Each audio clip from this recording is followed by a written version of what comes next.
So now we're going to our featured presentation, City of Arcata update with Karen Diemer, who is the city manager. We all know Karen, and it's been a while since we've had her here, so I thought we should give her the whole time period, give her enough time so that you guys always have so many questions for Karen, and I want to make sure we have time. So Karen, it's all yours. I'm going to stop sharing so people don't have to look at this. Thank you. Thank you, Maggie. It's good to be back. It's been a long time since I've been at Sunrise. I think I've only been at one other Zoom Sunrise meeting. So I've got just kind of a list of things that I thought I could cover. I am sorry that I missed being able to bid on the dinner with Dustin, so I'll have to try to come more regularly to, to keep up with that. And then Charlie, just really touched by your gratitude quote this morning. I think for me, making rounds to Rotaries, Kiwanis, and the Seroptimists in part is those good deeds. I hear about all the good that's happening in our community, and it actually refills me as well as one other little way that those don't evaporate. So thanks for sharing that this morning. And Maggie, I'm going to do just a final comment on your equity and inclusion. We don't like to overwhelm people with additional emails because I know we all get a lot every day, but we do. Equity Arcata has a welcoming business group, working group. They do put out a quarterly newsletter, and it always has just a couple of really good pertinent trainings, typically very contemporary with what's happening, and then a couple of ideas of things that you can do to help expand equity and start to eliminate some of the racial disparities that we're seeing in our community. So if you're interested in that, let me know. I could get that to your acting president and they could disseminate that to the group as well. So that way I can now officially start to talk, Maggie. You've got your last comment. All right, so we've had a lot going on. I am happy to talk about the pandemic, but this morning I thought I would just start to touch on things outside of the pandemic because the city has actually done a lot of work through the pandemic, and as we come out of some of the economic effects of the pandemic, have some really great plans moving forward. As all of you know, and Councilmember Schaefer is here this morning, we actually got swore in 3 new council members in December. And so we've spent a lot of time the last few months talking about the priorities that they heard from the community while they were on the campaign trail. They translated that into what they wanted to focus on for their goal setting and created some stakeholder working groups, of which some of you that are here today were involved in some of those, around really 5 key priority areas that the council wants to focus on this next year.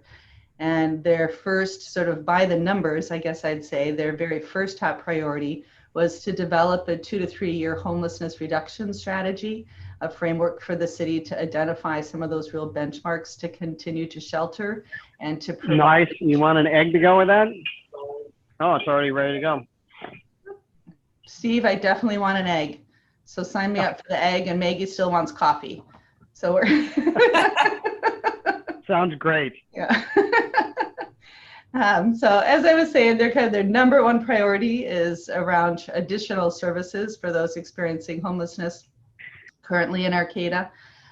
They are looking at ballot initiative potential for 2022 to look at an ongoing funding stream. One thing that we recognize is the vast majority, 90% of the monies that service mental health and homeless services in the region come through the county, and it leaves the city with very little money to work with to do some of the on-the-ground needs gaps, filling the gaps that we're seeing. So looking at that for a long term. Through the stakeholder meetings, the other big sort of first need that came forward was operational funding for a day center, a place that really is open every day, that we can provide as a resource to people as we're coming into contact with them throughout the city. And their second main area, I'll just go through quickly, sort of the top priority areas. Their second priority area was around the Valley West community, and working with the Chamber and Main Street. Main Street has offered to try to umbrella, in essence, a Main Street or a business district out in the Valley West area to start to build some business community out in that region. But then from the city side is just really working on improvements to Carlson Park, to the existing Valley West Park. We did put in a basketball court out there, which was the community's sort of first pick on amenities in that region this last year. And then continuing to focus on the public safety and the neighborhood meetings. Their priorities really are around trespass and loitering, narcotic use in that area, some of the vacant properties, working to try to get some of those filled, and then some of the encampments. I think, as most of you know, the city did acquire a little over 20 acres in Carlson Park. The area along the riverbed has been a pretty frequented area for some of the larger encampments. The city just received a grant this month that will hire a group called New Directions, which some of you are probably familiar with, operated by John Shelter. And he actually employs individuals that are currently homeless or had previous experience with houselessness, and employs them in a landscaping and cleanup business. So they do outreach to encampments, they do cleanup of encampments, and then help individuals tidy up encampments as a starting point. So we have a grant that will specifically focus on Carlson Park and the people that are in and around that area, trying to provide additional services, and at the same time trying to really start to reduce some of the environmental degradation that we're seeing along the riverbank there. Their third priority area was mental health and social services. So they will be working to establish a working group. Again, this is not a region that the city has had traditional funding for.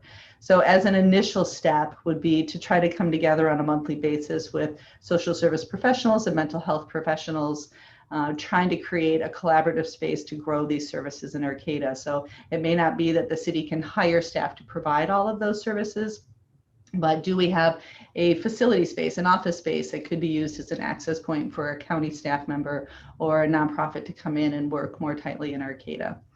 But we are also looking at where can the city find funding to offer some direct services. So as you probably have heard, there has been some money that is coming down from the pandemic to help with homeless services and with social services. They're come through what we call community development block grants. There's been 3 rounds of funds that have come, and the city council has really focused all of those funds around sort of social services in Arcata. So the first round that came out, the highest need that we identified was to actually provide sewer. It is an infrastructure project, but sewer out to the Arcata House Partnership shelter that's on Boyd Road. They haven't been able to expand, and they've actually had to reduce their capacity out there because of limits of their sewer. And so getting sewer out to that site will allow expansion of shelter and increase capacity for Arcata House Partnership. The second round, we looked at several improvements that Arcata House Partnership needed at their existing facility, and then actually funding some outreach teams that they can utilize through their service providers out in the community to be doing direct outreach to people living on the streets here in Arcata. And then the third piece that they funded was what we call traditionally MIST employees. So they're mobile intervention services teams, they're mental health clinicians. They work for the county of Humboldt. The county used to send MIST employees up to Arcata on Tuesdays for about 3 hours to try to do outreach to people that, mostly to individuals that were having frequent contacts either with the emergency room or with our police department. We would have those MIST workers try to contact and figure out what services we could start to wrap around to get them out of sort of crisis mode. But we really just found that 3 hours a week was hardly adequate to do much work. So we used some of that community development block grant money to hire 2 MIST clinicians. They're working full-time out of the police department, each doing 6 hours a day out of Arcata, and then they do still work for the county, so they do have some report-in duties there. So they've been full-time with us now for 2 months, and we have found that every week they have been able to get, at least one individual into some sort of sheltering. Some weeks are better than others, certainly.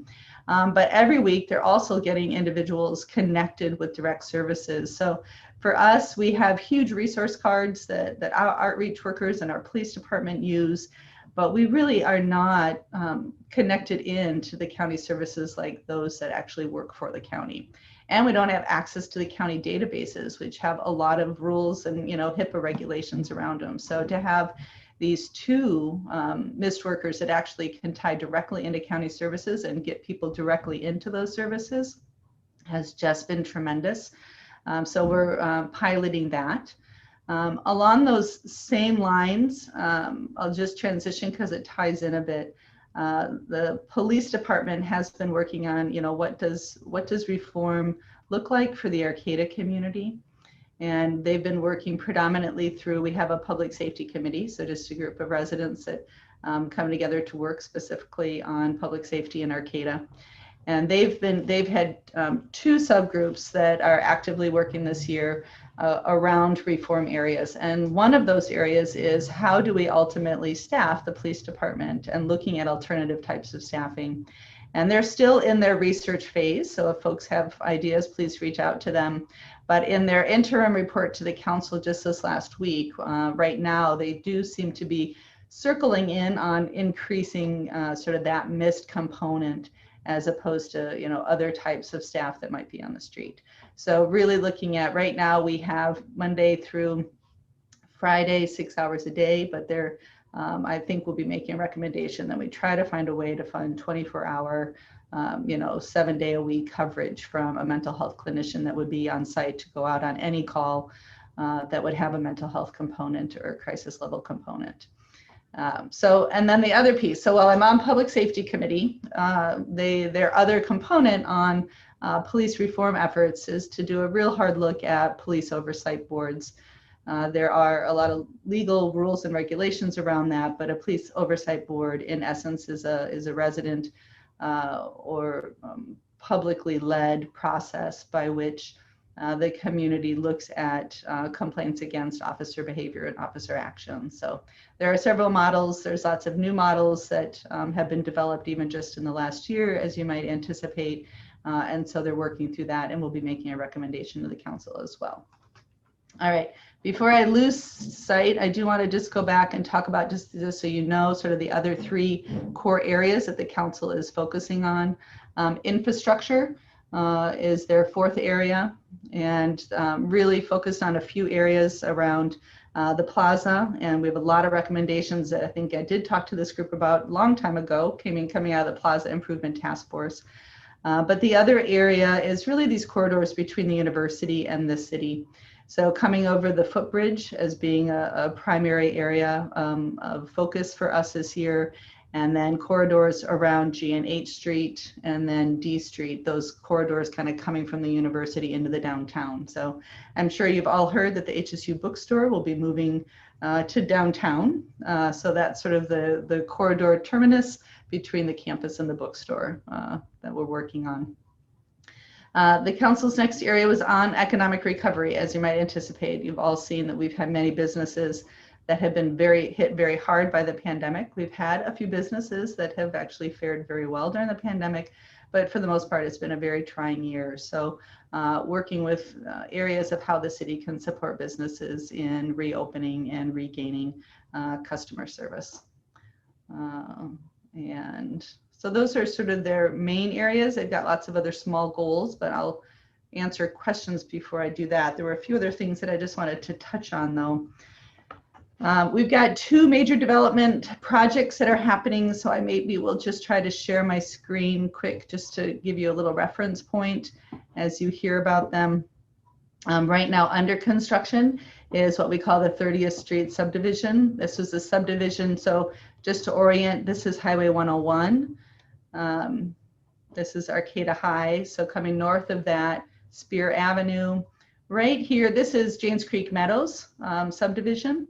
And everyone refers to this as Spinney Park, you might know that. And then Janes Creek comes through here. Just on the other side of this has been this vacant lot that has actually had an approved development for many years. But when sort of the initial recession hit, that development plan got put on hold. It went through several ownerships and then finally came into ownership of the Yurok tribe. So the city worked with the Yurok tribe to bring in actually a substantial, like $5.4 million in federal funds to come and support housing on this site. So the tribe is building 34 units of housing. And then along with that are several amenities. So we will be, we just awarded a contract to build a bridge that will do pedestrian and bicycle connectivity over to, comes in just about at the park, a long time pedestrian bicycle goal of the city's. And then we have lots of other transportation improvements that are included in that grant that will come to the city. The other project that was just recently approved, you maybe read about a little bit more in the newspaper, was the Creekside Annexation. So the new Foster Avenue, I still call it the new Foster Avenue, we've had it for a few years. Foster Avenue hits Alliance and then it will just continue. So Foster Avenue will be constructed to come over the creek and then connect with Foster Avenue. I'll call Foster Avenue West.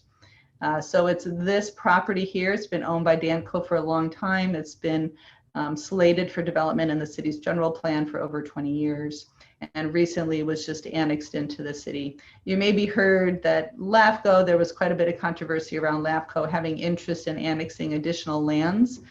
They ultimately chose not to do that. The city had only asked for annexation of this parcel, and then the city's historic park that we've owned that will receive some development funds from this project as it develops. Initially, it was planned with a memory care facility, kind of like a Timber Ridge or an Alder Bay, as well as there's quite a bit of housing slated for that. Just this last week, if you have maybe had a presentation from Ann Lindsay's group that's working on Life Care Humboldt, it would be an interesting presentation, I think, for your group, really looking at sort of gradations of senior care housing as an option in this area. They're looking now at 2 sites. One of it is this Creekside, and then the other one is in McKinleyville. I would actually really encourage you to hear from their group. It's a very exciting project and I think would fit really well on this parcel. So we're going to try to work with them to bring that into Arcata. So I thought I'd just share those two. We have sort of coming up in the future, we have 2 planning efforts that are underway. One is we've just released a draft of our strategic arts and culture plan.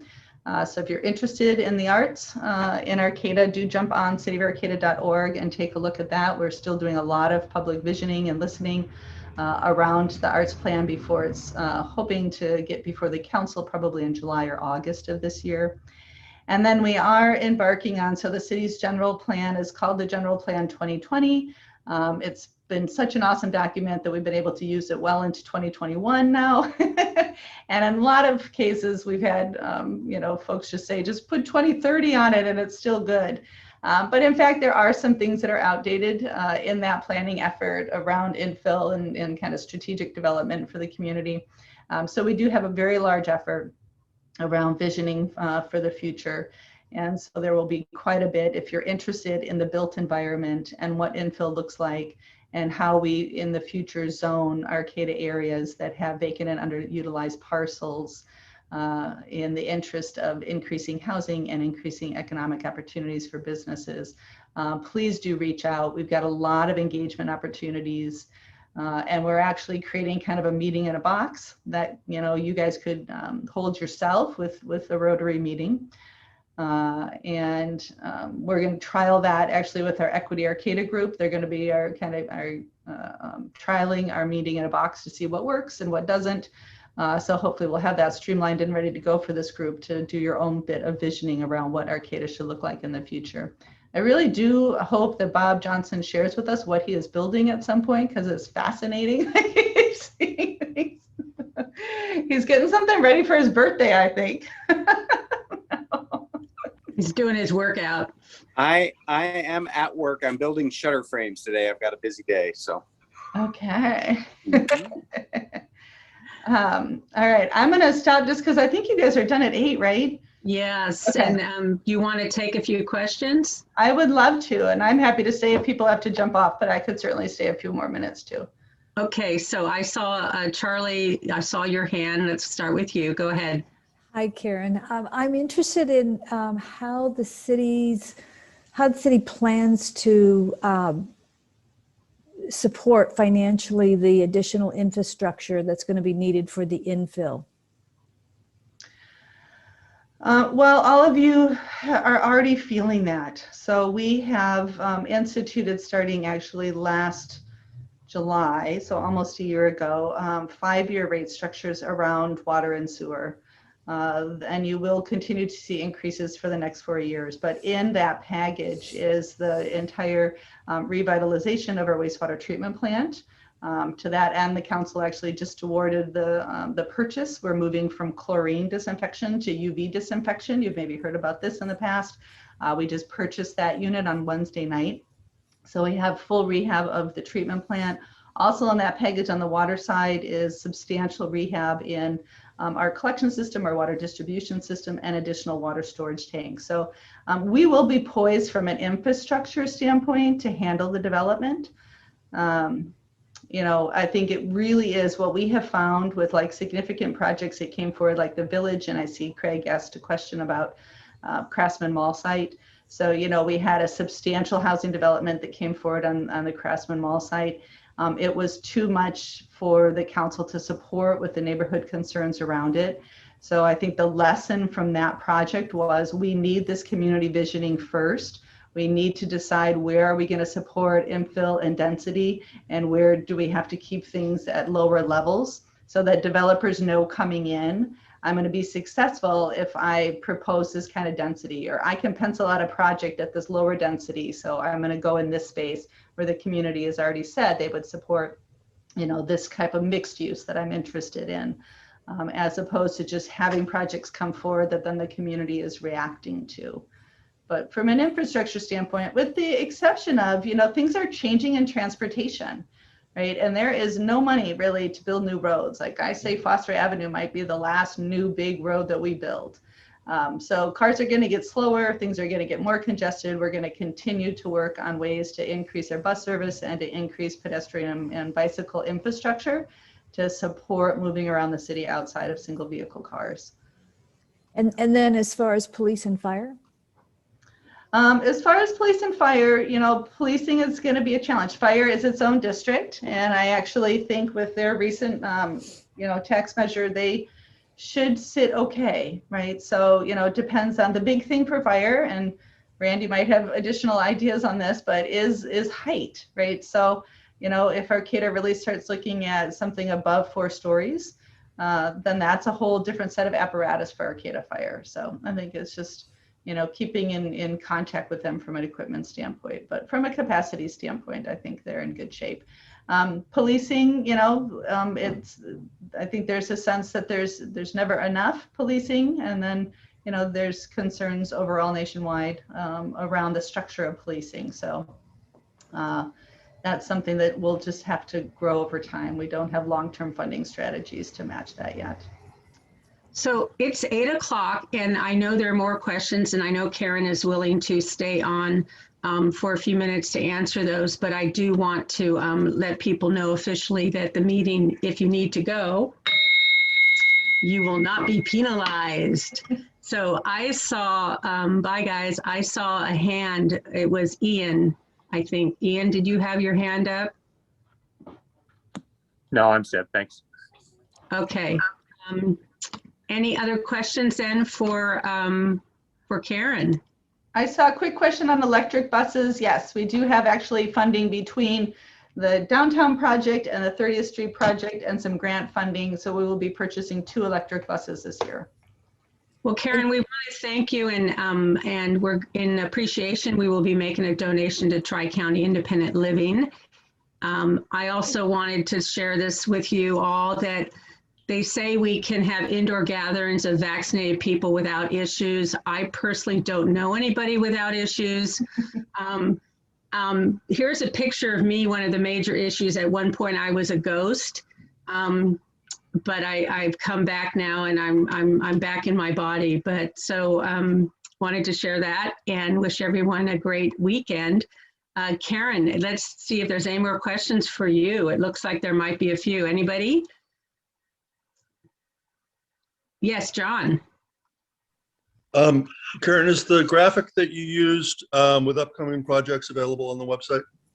The city website? I was just showing a base map, but if you go to cityofarcata.com or .org, we have there is a tab right on the left-hand side as you get onto our website that says construction and development projects.